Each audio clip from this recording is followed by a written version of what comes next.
নমস্কার, সাদা কথা কালো কথায় আমি অয়ন আপনাদের জানাই স্বাগত। আজ আমাদের প্রথম বিষয় ব্রেকফেল রেল। আজ অফিস টাইমে শিয়ালদা স্টেশনে বড়সড় দুর্ঘটনা থেকে রক্ষা পেল আপ সোনারপুর লোকাল। বাফার গিয়ে ধাক্কা মারল, ট্রেনের বাফার গিয়ে ধাক্কা মারল স্টেশনের গার্ডওয়ালে এবং অভিযোগ উঠছে, বিভিন্ন প্রশ্ন উঠছে রেলের পরিকাঠামো নিয়ে, প্রশ্ন উঠছে চালক যিনি তার দোষ ছিল কিনা তা নিয়েও প্রশ্ন উঠছে, কারণ অন্য মনস্ক হয়ে গিয়েছিলেন বলে আপাতত প্রাথমিক তদন্তে রেল বলছে এবং সে কারণেই ড্রাইভার এবং গার্ডকে সাসপেন্ড করা হয়েছে। কিন্তু বড় প্রশ্ন সেটা হলো যে সময় নিয়ে এমনিতেই রেলের বিরুদ্ধে নিত্যযাত্রীদের বরাবরের অভিযোগ, তার সঙ্গে এই রকম একটা দুর্ঘটনা যা বড়সড় আকার নিতে পারত, এই দুর্ভোগের দায় কার? এ নিয়ে আমরা আলোচনা করব আজকে। আমাদের সঙ্গে এই মুহূর্তে রয়েছেন দুজন বিশিষ্ট অতিথি। আমাদের সঙ্গে রয়েছেন প্রাক্তন এজিএম স্বপন চৌধুরী, আপনাকে স্বাগত জানাই ইটিভি নিউজ বাংলায়। ওই সময়ে বহু মানুষ যাত্রী ছিলেন যাদের মধ্যে সাময়িক আতঙ্ক ছড়িয়ে পড়ে, তাদেরই একজন রঞ্জিতা শেঠ আমাদের সঙ্গে রয়েছেন, আপনাকেও স্বাগত জানাই। মানসিক একটা সেই সময় একটা ট্রমা হয়েছিল তাদের এবং কিছু মানুষ আহত হয়েছিলেন, তাদেরকে প্রাথমিক চিকিৎসার পরেই ছেড়ে দেওয়া হয়। আমরা কি হয়েছিল ঘটনাটা তা নিয়ে পরবর্তী সময় আপনাদের সামনে তুলে ধরবো, তবে তার আগে ইটিভি এক্সক্লুসিভ তা আপনাদের সামনে তুলে ধরবো প্রথমেই, যা আমরা দুপুর থেকে দেখিয়ে এসেছি। তা হলো যে এই শিয়ালদা দক্ষিণ শাখার বিভিন্ন প্ল্যাটফর্মে এবং এই প্ল্যাটফর্মে যে বাফার থাকার কথা, প্ল্যাটফর্মে বাফার, সেই বাফার ছিল না। আমাদের প্রতিনিধি বিশ্বজিৎ সাহার প্রতিবেদন প্রথমেই দেখে নেওয়া যাক। প্রান্তিক স্টেশনে গার্ডওয়ালের সামনে এরকম স্প্রিং বাফার থাকে।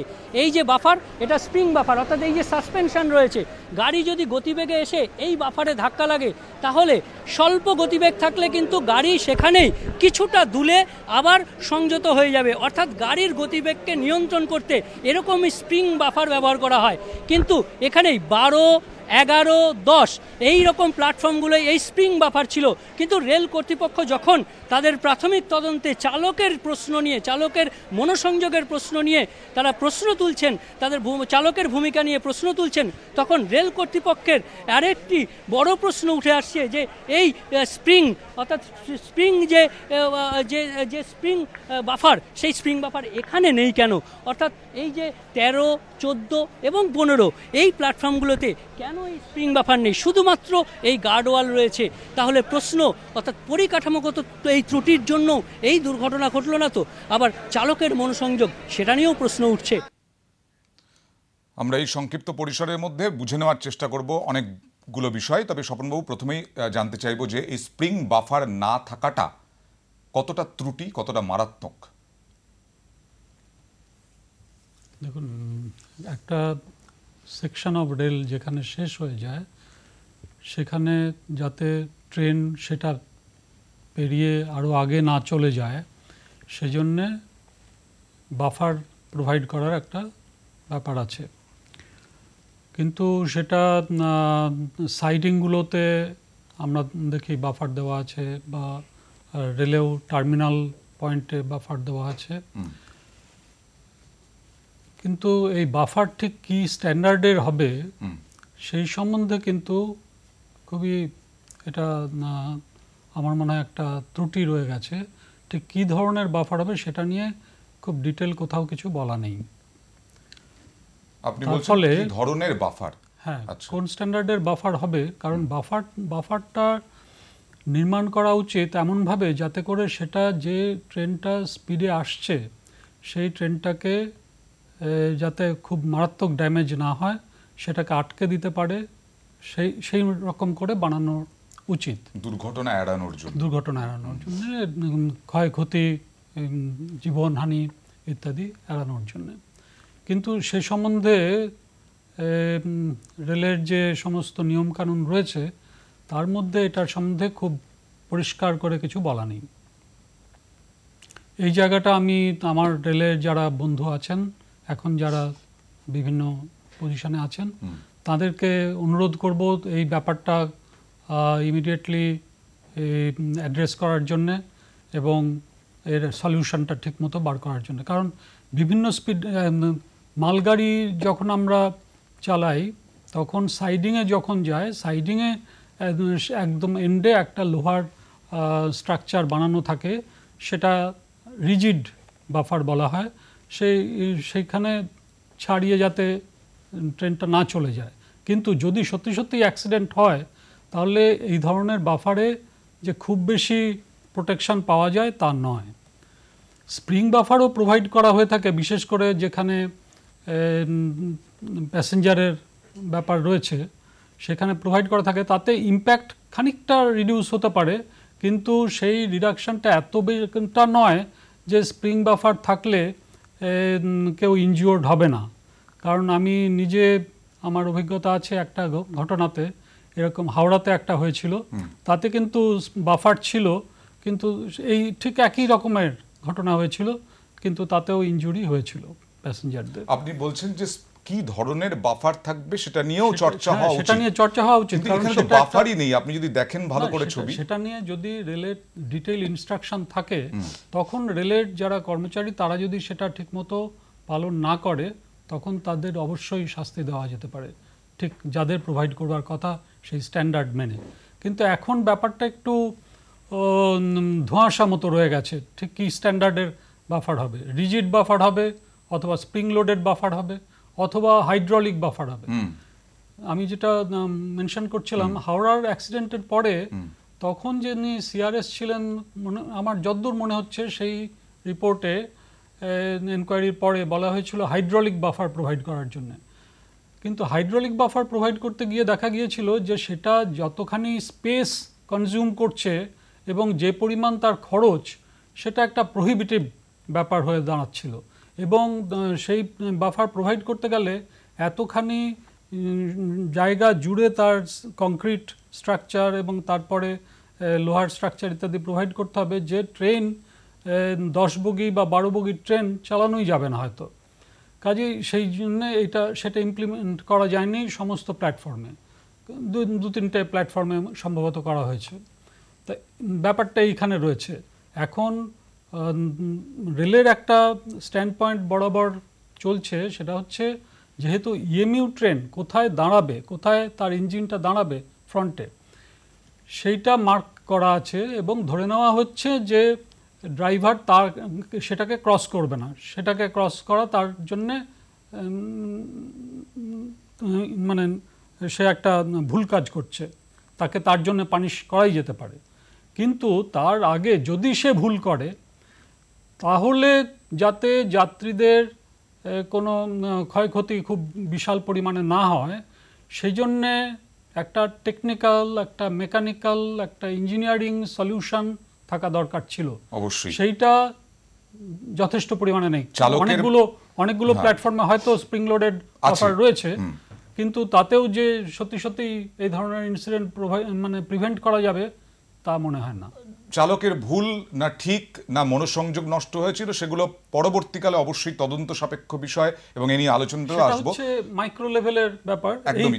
তবে এক্ষেত্রে আপনি বলছেন যে পরিকাঠামোগত ত্রুটি আছেই, সেই জন্য সেটাকে মানে শুধু রেল নয়, একটা কোনো রেল নয়, সমস্ত রেলেই এই জিনিসটা ঠিক করে অ্যাড্রেস করা দরকার।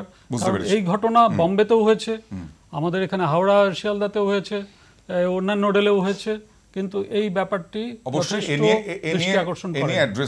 দৃষ্টি আকর্ষণ করা দরকার বলছেন। আমরা একবার দেখে নিই, একবার দেখে নিই, আপনাদের সামনে তুলে ধরি যে ঠিক কি ঘটেছিল 13 নম্বর প্ল্যাটফর্মে গার্ডওয়ালে তীব্র গতিতে ধাক্কা, সোনারপুর লোকালে লাইনচ্যুত হয়ে যায় একটি মহিলা কামরা সহ 2টি কামরা, ট্রেন থেকে ছিটকে পড়েন যাত্রীরা, আহত হন কমপক্ষে 22 জন। একবার দেখে নেওয়া যাক।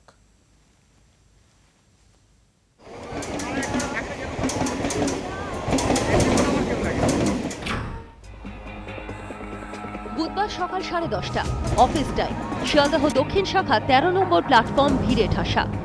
আপ 34417 সোনারপুর লোকাল ধরতে দাঁড়িয়ে আছেন বহু যাত্রী। সেই সময় আচমকা বিকট আওয়াজ, অতিরিক্ত গতিবেগে প্ল্যাটফর্মের গার্ডওয়ালে ধাক্কা মারে আপ সোনারপুর লোকাল। প্রবল ধাক্কায় বেলাইন হয়ে যায় ট্রেনের সামনের একটি মহিলা কামরা সহ 2টি কামরা। 14 নম্বরে দাঁড়িয়ে থাকা বারুইপুর লোকালের গায়ে গিয়ে পড়ে মহিলা কামরাটি।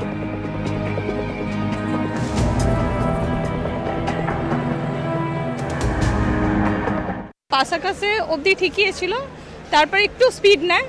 দেন হঠাৎ করে আমরা যখন সবাই রেডি হচ্ছে যে নামবো, দুম করে এখানে বিশাল জোরে আওয়াজ হয়, সবাই ছিটকে পড়ি। এই প্ল্যাটফর্মে প্রচণ্ড জোরে একটা আওয়াজ হয়েছে, তারপরে আমরা ছুটে আসি সবাই মিলে। তারপরে দেখি একটা বগি এখানে আসতে, দেখি একটা বগি এখানে পুরো হিলে পড়েছে লেডিস কামরার দিকে। ওটা যদি এই ট্রেনটা যদি না থাকতো তাহলে প্রচণ্ড একটা মানে দুর্ঘটনা ঘটার সম্ভাবনা ছিল, পুরো বগিটাই এইদিকে পড়ে যাওয়ার সম্ভাবনা ছিল। এই দুটি ট্রেনের প্রায় কলিশন হয়ে যাওয়ার মতন উদ্যোগ হয়েছিল এবং সেই কলিশন, সেই দ্বিতীয় কামরা অর্থাৎ যে লেডিস কামরা, সেই কামরায় কিন্তু এই কলিশন হয়। ঘটনাস্থলে যায় জিআরপি, যান রেলের উচ্চপদস্থ আধিকারিকরাও। বেলাইন হওয়া দুটি কামরা ছাড়া অন্য কামরাগুলি সরিয়ে নিয়ে যাওয়া হয়। পরে ক্ষতিগ্রস্ত কামরাগুলিকে পরীক্ষার পরে সরিয়ে নেওয়া হয়। 3 ঘন্টা পর 14 নম্বর প্ল্যাটফর্মে ট্রেন চলাচল শুরু হয়। বড়সড় দুর্ঘটনা এড়ানো গিয়েছে বলে মনে করছেন রেলের প্রাক্তন কর্তারা। ট্রেনটা যখন শিয়ালদায় ঢোকে তখন দাঁড়িয়ে থাকেন, উঠে দাঁড়ান, যারা বসে থাকেন তারা উঠে দাঁড়ান, আর বেশ কিছু প্যাসেঞ্জার গেটের কাছে চলে আসে। ধাক্কাটা জোরে হলে বাইরে পড়ে যাওয়ার সম্ভাবনাটা থাকে, সেই জন্য আমার মনে হয় বেশ অনেকটা বড় দুর্ঘটনা থেকেই বাঁচা গেছে। আচমকা ধাক্কায় ঝাঁকুনিতে প্ল্যাটফর্মে ছিটকে পড়েন কয়েকজন। অপেক্ষারত যাত্রীদের মধ্যেও কয়েকজন আহত হন। দুর্ঘটনায় আহতদের চোট সামান্য হলেও বিআরসিং ও এনআরএসে ভর্তি করা হয়। সবাই পড়ে গেছে, ট্রেনের মধ্যেই ছিলাম, পড়ে গেছে। তারপরে অনেক কষ্ট করে বেরিয়ে এসে বসেছিলাম, বোনকে ফোন করলাম, বোন এসে আমাকে এখানে নিয়ে এলো। 13 ও 14 নম্বর প্ল্যাটফর্মে স্প্রিং বাফার না থাকায় সরাসরি গার্ডওয়ালে ধাক্কা মারে ট্রেনটি। প্রাথমিকভাবে অনুমান করা হচ্ছে চালকের অন্যমনস্কতার জেরেই দুর্ঘটনা। তদন্তের জন্য 3 সদস্যের কমিটি গঠন করা হয়েছে। Bureau report, ETV news Bangla. রঞ্জিতার কাছে আসবো, কারণ চোটের থেকেও আতঙ্কটাই বেশি ছিল আপনাদের মধ্যে, যা আমরা দেখলাম এই প্রতিবেদনের মধ্যে। তবে তার আগে একটা ছোট্ট বিরতি নেব, বিরতির পর ফিরে আসছি আলোচনায়, সঙ্গে থাকুন।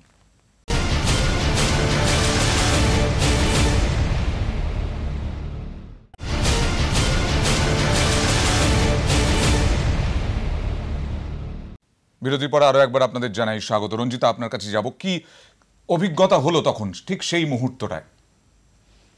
কিছু বুঝে উঠতে পারছিলাম না। যখনই বালিগঞ্জ থেকে আমি ট্রেনে উঠি, ফার্স্ট বগিতে জেনারেলি আমি ট্রাভেল করি আপনার লেডিসে, কিন্তু প্রচণ্ড বৃষ্টি পড়ছিল আর ট্রেনটি প্ল্যাটফর্মে এসে দাঁড়িয়ে গিয়েছিল, তার জন্য আমি ফার্স্ট বগিতেই উঠি, লেডিসে উঠতে পারিনি। ফার্স্ট বগিতে মহিলা আমার চোখে পড়েনি, সবই পুরুষ যাত্রী ছিলেন, 2-3 জন কলেজের স্টুডেন্টও ছিলেন। তো পার সার্কাস অবধি ঠিকই ছিল, ট্রেনটা ঠিকভাবেই যাচ্ছিল, প্রচণ্ড বৃষ্টি ছিল, তার জন্য গেটের কিছুটা অংশ বন্ধ করে দেওয়া হয়েছিল জল আসছিল বলে। তো সেটা যদি না হতো তাহলে আরও বড়সড় একটা দুর্ঘটনা ঘটতে পারতো। আমাদের বগিটার মধ্যে সেটাই ছিল, গেটটা কিছুটা বন্ধ ছিল আর আপনার উইন্ডোগুলোও বন্ধ ছিল। হঠাৎ পার সার্কাস স্টেশন ছাড়ার পরে ট্রেনটি একটু দ্রুত গতিতে যেতে থাকে।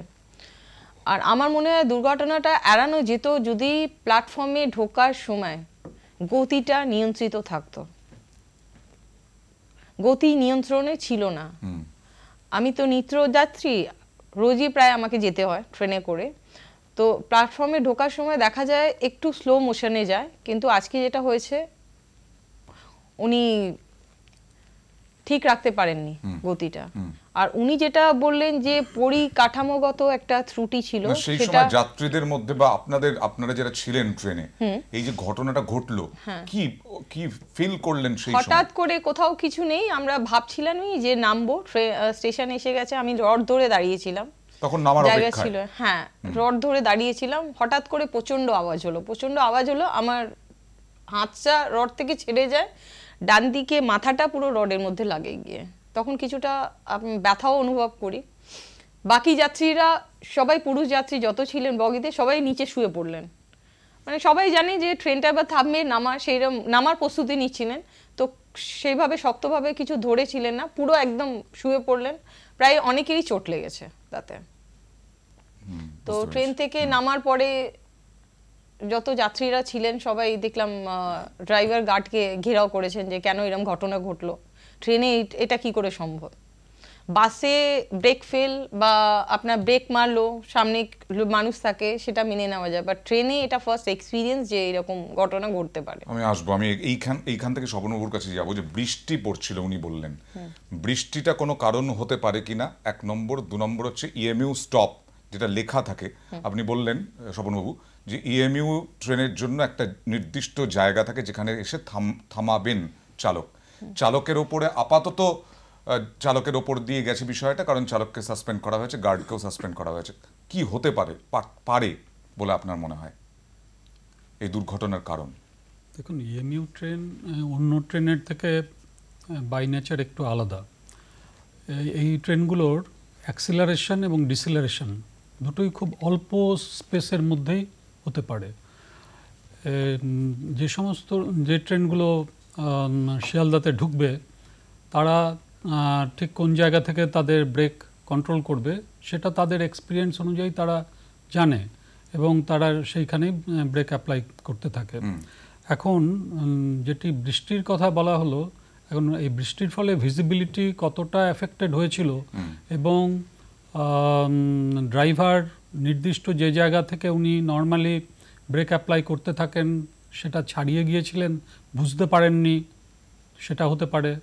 তার কোনো কারণে মনঃসংযোগ বিঘ্নিত হয়েছিল, মাত্র 2-3 সেকেন্ডের জন্য যদি উনি দেরি করে ফেলেন তাহলেই ট্রেনটা অনেকটা এগিয়ে আসবে এবং তারপরে উনি ব্রেক অ্যাপ্লাই করলেও শেষ রক্ষা করতে পারবেন না। এই জায়গাটাই বিষয়টাই উঠে আসছে।